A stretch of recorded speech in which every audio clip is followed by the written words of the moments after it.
Health Watch this evening, the FDA changing course on certain hormone therapies during menopause is welcome news for many women and their healthcare providers. Last month, the agency removed the black box warning from most hormone replacement treatments.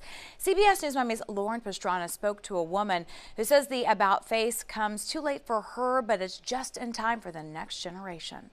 I think the fantastic part about this FDA announcement is that my daughters will not have their mother's menopause.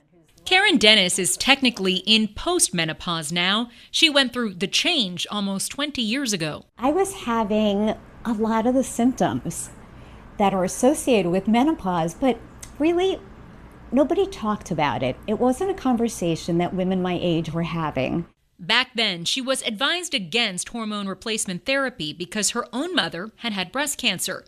At the time, a study called the Women's Health Initiative suggested a possible increase in breast cancer risk for women taking HRT. The FDA now says that study is outdated and is removing a decades-old black box warning from certain hormone therapies. I feel like that decade of my life from 50 to 60 was associated with night sweats and moodiness and losing my hair and all the things that are associated with menopause, and I didn't have the benefits of HRT, which besides, helping you with the symptoms of menopause, is good for your heart and it's good for your bones and it's good for your hair and it's good for your skin. So I missed out on all those benefits. People think that it was a bad study, but it was actually a very good study. The problem is that the information that was released was interpreted incorrectly. Dr. Armando Hernandez-Rey is a reproductive endocrinologist in Coral Gables. He says he was overjoyed at the news of the removal of the black box warning. This is something that women have been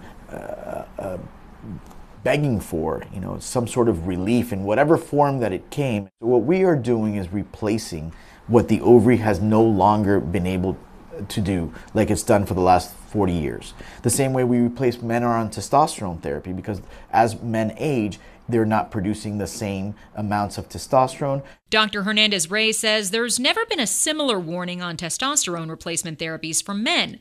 While Karen is past that stage, she's hopeful other women will have more treatment options. That makes me feel very optimistic. That's a very hopeful thing for you to know, that your children will not have to experience what you had to experience because of a misinterpretation of a study.